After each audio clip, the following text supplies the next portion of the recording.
So I'm wondering, like, I wanted to ask you during these times because I see you on Instagram and like it looked like you were in like some farm and like it looked beautiful. It was like acres of land. It seems like there's certain interests, and you're sending me videos of like ex-vegans and stuff. So what topics are really interesting Austin Summers right now that like you're diving deep into?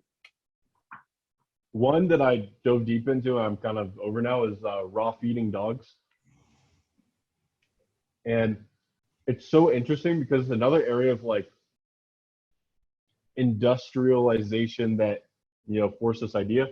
And if you look back, dogs have only been eating kibble, dry food, for about, was it 80 years?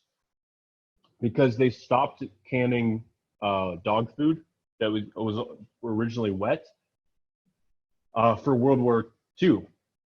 So the U.S. and Canada, et cetera, they needed, the metal for planes, ships, tanks, et cetera, jeeps. So they had to start using dry food. And people now think that dry food is the only way to feed your dog. But dogs are virtually identical to wolves.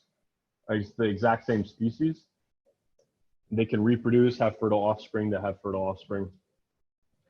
And they've been eating raw meat, bones, and organs for millions upon millions of years. And only 80 years they've been eating dry food. So evolution doesn't happen that fast. And yeah, if you feed a dog and also the pet food that they put in this, lower quality, diseased animals, they get roadkill thrown in there. Most of the time it's like rice, wheat, corn, soy that were the main ingredients. Until recently, now there's so much pushback on that. It's like, and if you think just like any species or even yourself, think, okay, so 1 million years ago, or 200,000 years ago, would my dog be going out, planting corn that didn't even exist, and then harvesting it and making it into a flour and putting it into food and cooking it? No, it's just like it ate an ungulate like a fucking deer or rabbits or mice. And occasionally they eat grasses for like medicinal properties, maybe due to the hormetic effect. Most vegetables, it's similar to the gym, right? When you go to the gym, you're not stronger at the gym. You're destroying your muscles. But did I say hormetic? I think that's the right word. The hormetic stressor that makes you grow bigger muscles afterward. And that's a similar thing with some vegetables. Like, for example, kale has so much natural pesticides in it that your body has like a stress response to that. But because it's doing that hormetic stress response, it's actually healthier afterward, depending on the person, right? Some people can't eat plant foods at all. But yeah, so veganism was a big one. I got really deep into like the science of everything. And I found so many videos that I was so interested in those videos when I found them because I had just finished a debate. It's like every debate argument was like 20,000 characters. So it's a lot of writing and a lot of researching. And then after that, I found these videos, and everything that I wrote down that was like a sub point or whatever was shown in these videos.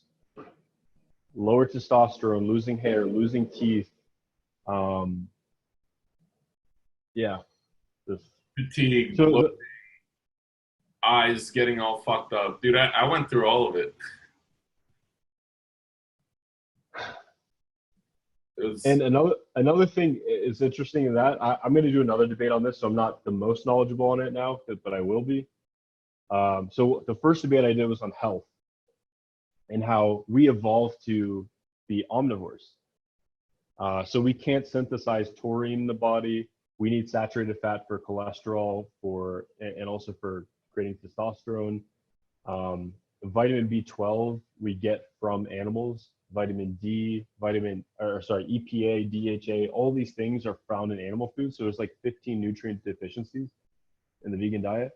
But also the two other reasons, one is the animals, and 2 is the planet. So if you have this idea that all animals are equal, which some vegans do have, a vegan diet kills more animals than eating 1 cow. So 1 cow a year will feed you, will feed me. Eating chickens, you could kill like, 1 a week. So chicken's probably not the best if you care about animals. But when you make these giant, monocultures of soy, wheat, etc., you have to destroy entire ecosystems. You have to destroy birds' habitat, gophers, like all these different animals, not to mention insects. You have insecticides, you have whatever. Some vegans don't care about the insects, and there's also videos of like these combines when they're harvesting, they're just tearing up animals. So if you have like, and by the way, right now, more people in the US and Canada they consume more in soybean oil than they do in meat per year. Isn't that interesting? Soybean oil, not even the other parts of the soy, but most of their calories are so much from soy that it's more than meat. Yeah, so for animals, it's not the best. Another thing is people have this idea like hunting is bad because it kills an animal. So I have this idea. It's like a rule of 3. It's like your first thought about something is wrong, your second one overcompensates, and your third one's usually true. So your first thought with hunting, which I had too, was, oh, just killing a fucking animal so you can have like this ego boost or something. Fuck that. Then my second thought, because of like, you know why there are so many deer, right? It's because we got rid of wolves, like all over, like everywhere. So these deer often die of starvation, they die of hunger or whatever, because there's not enough resources for them to eat, basically, in that area. And also, many of them just die because they're being, killed by something else. I guess that's a contradiction to what I said. But whatever. The life of a wild animal is tough, and there's too many deer, so you have to hunt to keep the ecosystem in balance. And I think in terms of the environmental, the best thing you could do for an environment is buy food from a sustainable farm, like what's that Polyface Farms, Joel Salatin. If you buy food from a farm like him, he has cows which are pooping into the ground, which gives nitrogen, which gives the plants life. He has goats that are taking apart the rough areas of the farm, and then he can plant things there. And it's this symbiotic relationship, which we've gotten rid of in most of agriculture. Yeah.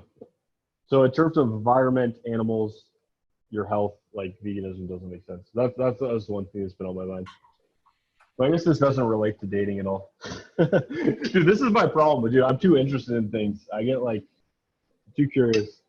It's still interesting. And I feel like a big part of why you've been successful, also not just in dating, but business and all these different areas, is having this curiosity to everything in life and being able to learn really, really quickly so that you can question your beliefs really fast and then be able to make adjustments to your own life